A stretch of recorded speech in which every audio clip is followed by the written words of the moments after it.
Pozdravljeni. Zopet je na vrsto prišel naš običajni komentar novic, kjer si bomo skupaj ogledali vse tiste zanimive teme, ki so jih razni viri objavili v preteklih dneh.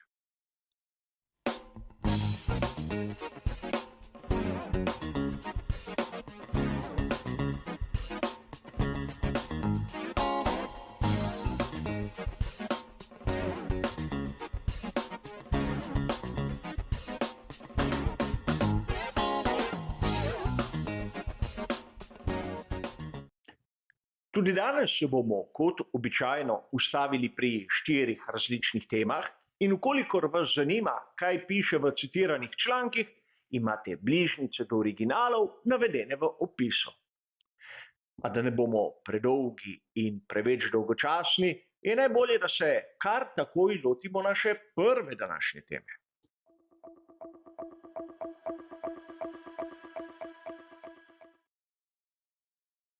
Kot so objavili v članku, ki smo ga lahko zasledili na italijanski verziji spletnega portala motosport.com 19. septembra, bodo pri ekipi Alfa Tauri objavili, kdo bosta njihova voznika v prihajajoči sezoni 2024. In seveda imena Yuki Tsunoda ter Daniel Ricciardo. Če Yuki Tsunoda po svoje sploh ni presenečenje, bi lahko rekli, da Daniel Ricciardo bo pustil malce grenkega priokusa pri večini izmed nas navdušencev. Namreč Yuki Tsunoda ima podporo Honde. In veliko presenečenje bi bilo, da na veliki nagradi Japonske bi se pravzaprav pri Alfa Tauriju odločili drugače. Sedaj lahko razumemo, kako pomembno je imeti japonskega voznika v ekipi, ki ima japonski pogonski sklop in to potrditi na veliki nagradi Japonske.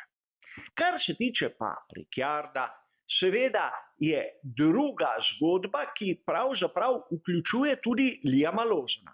Liam Lawson je vskočil v zadnjem trenutku in več kot dostojanstveno nadomešča Daniela Ricciarda. Prav na veliki nagradi Japonske bomo videli, kakšen je njegov potencial, kajti to progo dobro pozna.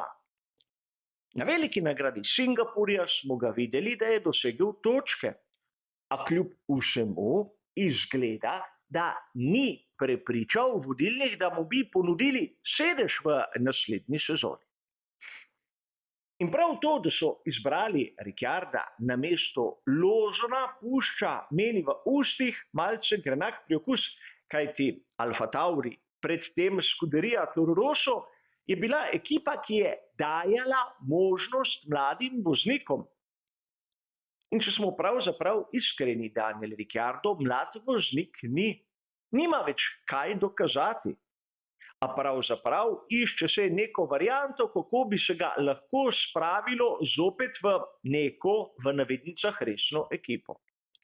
A to po drugi strani pomeni, da talenti kot so Lawson in tudi marsikdo drugi ne dobijo prave priložnosti. Ampak to, po mojem videnju, je v nasprotju s tistim, kar je bila še nekaj let nazaj politika Red Bulla. Z drugačno politiko seveda nikoli Sebastian Vettel ali Max Verstappen ne bi dobil priložnosti, še toliko manj Daniel Ricciardo, ki je prišel v Red Bull že davnega leta 2014. In pravzaprav med Maxom in Danielom obstaja še zmeraj tisti spor zaradi trka v Bakuju in sam težko verjamem, da med njima bo neka kolegialnost na takem nivoju, kot si marsikdo izmed navdušencev zamišlja. A kljub vsemu, sam še zmeraj menim, da je Liam Lawson tisti, ki si zasluži priložnost. A pojdimo k našem drugem sklopu, kjer bomo zopet govorili tudi o Red Bullu.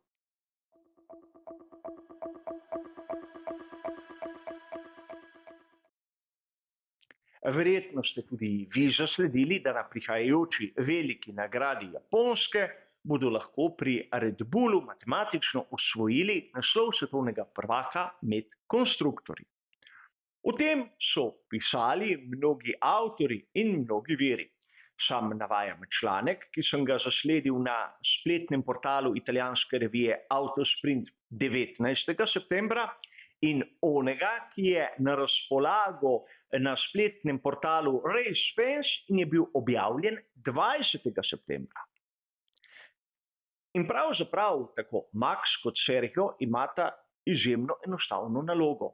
Če želijo pri Red Bullu osvojiti konstruktorski naslov na Japonskem, rabijo točko več od najbližjega zasledovalca, kar ne bi smelo biti težka naloga.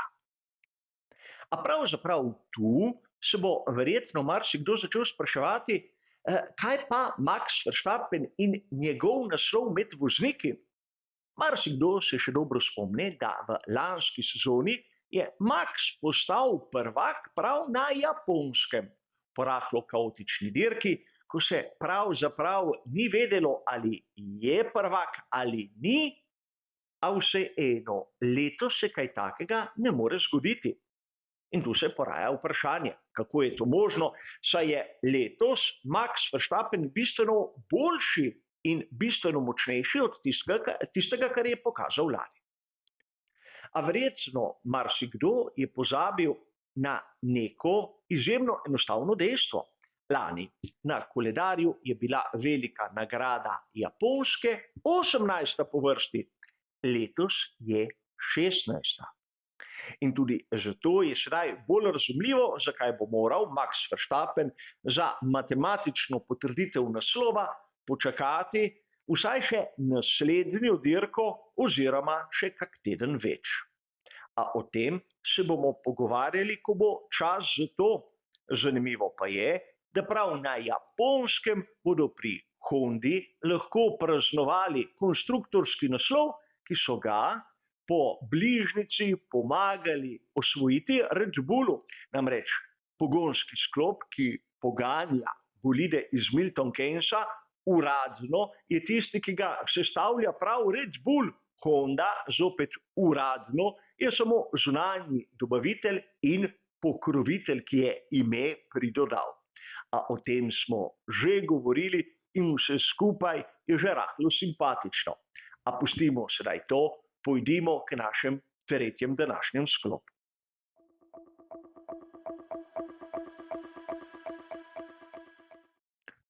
O Leu Turiniju pogostokrat govorimo tudi na tem portalu. Mene osebno je zmotilo tisto, kar je zapisal 20. septembra v svojem blogu, kjer je govoril o dveh kapetanih pri Scuderii Ferrari. Sedaj, v trenutku, ko je Carlos Sainz pokazal svoje kvalitete, so ga začeli vsi staviti ob bok Charlesu Leclercu. A sam se spomnim na začetku sezone, da so govorili pri Ferrariju, kako sta oba voznika enakovredna, kako imata oba proste roke, ko se bo sezona začela razvijati, bodo pa določili, kdo je prvi in kdo je drugi. A zanimivo je, da poznavalci, kot je Leo Turini, kar naenkrat spreminjajo pravila igre. Verjetno si je marsikdo mislil, da Charles Leclerc kljub vsemu bo prvi voznik in Carlos Sainz mlajši bo tisti, ki se mu bo moral podrejati. Ampak po veliki nagradi Singapurja takšna teorija ne pride več v poštev. A sedaj bi bilo malce težje priznati, da je morda Carlos Sainz mlajši tisti, ki si po pravilih iz začetka sezone zasluži vlogo prvega voznika. Zato kar naenkrat bo status quo se nadaljeval do konca sezone. Sam Leo Turini priznava, da je večji pristaš Charlesa Leclerca. Ampak tisto, kar se je govorilo še pred meseci, menim, da bi morali razni poznavalci upoštevati. Če je Carlos Sainz mlajši dosegel več kot Charles Leclerc, bi Sainz moral biti prvi voznik in ne oba. Vsaj takšno je moje mnenje. A pojdimo še k današnjem zadnjem sklopu.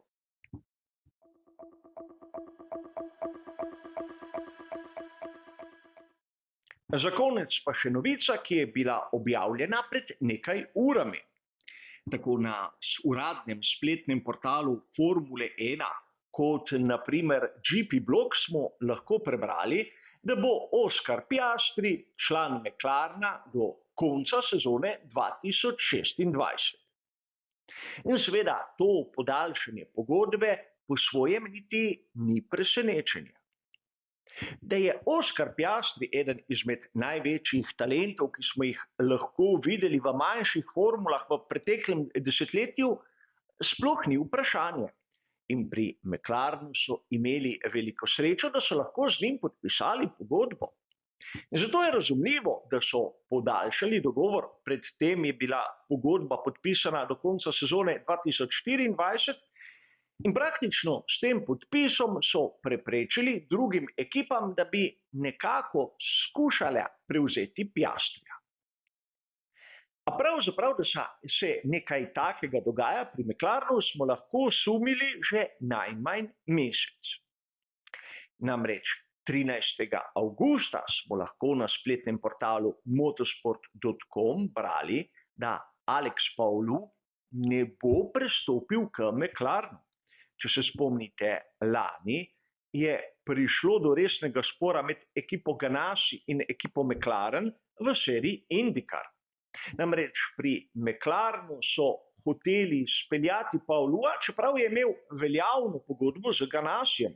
In Paulou je bil rezerva pri McLarenu in opravil je kar nekaj testiranj. Ampak sedaj, ko je jasno, da so sedeži v Formuli 1 zasedeni, Alex Paulou ne bo prestopil, ostal bo tam, kjer je, z ekipo, s katero je letos dosegel svoj drugi naslov prvaka v seriji IndyCar. Torej, vidimo lahko, da Zac Brown in njegova ekipa, kar se tiče raznih pogodb, so izjemno pretkani, zviti in lahko bi rekli celo malce preveč drzni v določenih situacijah.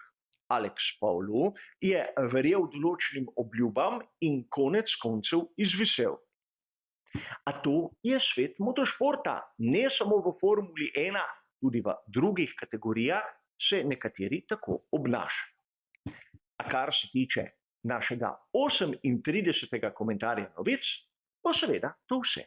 Hvala za vašo pozornost in nasvidenje.